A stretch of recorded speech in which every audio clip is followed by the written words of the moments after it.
चलो देखो, LPG liberalisation privatisation था, ठीक है। तो काफ़ी लॉस हो जाने की वजह से क्या हुआ कि गवर्नमेंट ने सोचा कोई ऐसी स्ट्रैटेजी को यूज करे जिससे हमारे जो लॉसेस है वो लॉस भी कंप्लीट हो सके और हमारा देश भी ग्रो हो सके।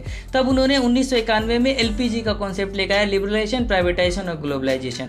ये लिबरलाइजेशन का कॉन्सेप्ट क्या करता है, to uplift the trade barriers. आपने ट्रेड बैरियर्स के बारे में पढ़ा हुआ है, ठीक है, कि जो हम लोग क्या करते हैं कि टैक्स को जो इम्पोज कर देते हैं, ठीक है, जो हमारे गुड्स इंपोर्ट कराए जाते हैं अदर कंट्री से, तो उस पर जो टैक्सेस लगा दिए जाते हैं वो ट्रेड बैरियर्स कहलाते हैं, ठीक है। तो ये ट्रेड बैरियर्स हम लगाई गई थी। लगाने का सबसे बड़ा रीज़न ये था कि आज़ादी के बाद हमारे पास कॉम्पिटिटिव प्रोडक्ट्स नहीं हुआ करते थे, ठीक है।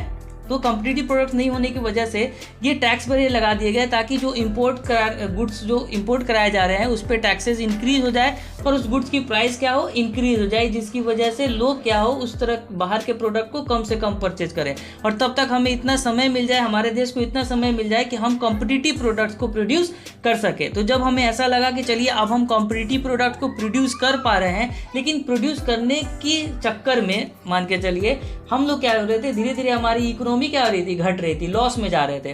तो जब 1991 में एलपीजी का कॉन्सेप्ट आया तो लिबरलाइजेशन के through to uplift the trade barriers को हटा दिया गया और प्राइवेटाइजेशन का जो कॉन्सेप्ट आया इसमें क्या किया गया, जितने भी गवर्नमेंट ओनरशिप थे वो प्राइवेट ओनरशिप की तरफ ट्रांसफर करते चला गया, ठीक है, ट्रांसफर होने लगा, जिससे क्या हो गया कि शेयर्स के रूप में, मतलब शेयर्स का डिवाइडेशन हो गया। मान के चलो गवर्नमेंट के पास 51% है तो प्राइवेट ओनर के पास 49%। मान के चलो किसी मतलब इंडस्ट्रीज में गवर्नमेंट के पास मान के चलो 60% है तो प्राइवेट ओनर का शेयर 40%। इस तरीके से क्या हो गया, शेयर का डिवाइडेशन हो गया। यानी कि ये क्या समझाने की कोशिश कर रहा है कि प्राइवेटाइजेशन के थ्रू ओनरशिप जो होगा वो गवर्नमेंट के पास ही रहेगा, लेकिन कुछ शेयर्स जो होंगे वो प्राइवेट ऑर्गेनाइजेशन के पास होंगे। इससे क्या हुआ कि प्राइवेट ऑर्गेनाइजेशन जो है वो ज़्यादा से ज़्यादा मात्रा में क्या करने लगे, हमारे कंट्री में इन्वेस्टमेंट करने लगे। तो धीरे धीरे हमारे कंट्री की इकोनॉमी जो है धीरे धीरे इम्प्रूव करने लगी।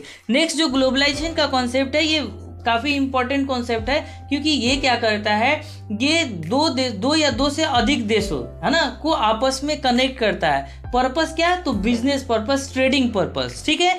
तो अभी देखो, मान के चलो कि तुम अपने देश में कोई गुड्स को प्रोड्यूस कर रहे थे और सेल भी कर रहे थे, ठीक है।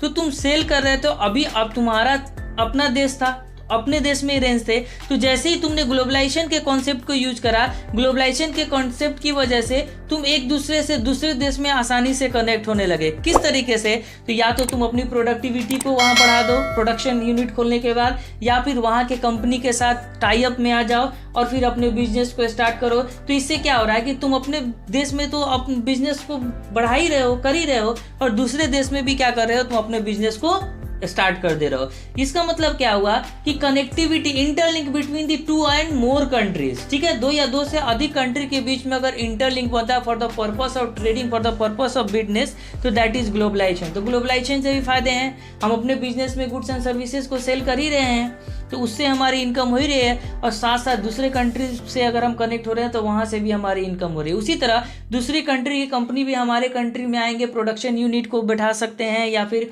अपने प्रोडक्ट्स को हमारे कंट्री में सेल करते हैं, तो प्रोडक्टिविटी अपना उनकी भी इंक्रीज होगी और प्रोडक्ट्स की ज़्यादा नंबर में प्रोडक्ट्स की अवेलेबिलिटी भी हमारे कंट्री में होगी, सेलिंग भी होगी। इसके थ्रू हमारी कंट्री की भी इकोनॉमी बढ़ेगी और साथ साथ क्योंकि कॉम्पिटिटिव इन्वायरमेंट रहेगा तो हमारे भी कंट्री के जो होंगे प्रोडक्ट्स क्या होंगे, सेल होंगे ज़्यादातर। तो उसके थ्रू भी क्या हो सकता है, हमारी कंट्री की जो है इकोनॉमी रेज होगी।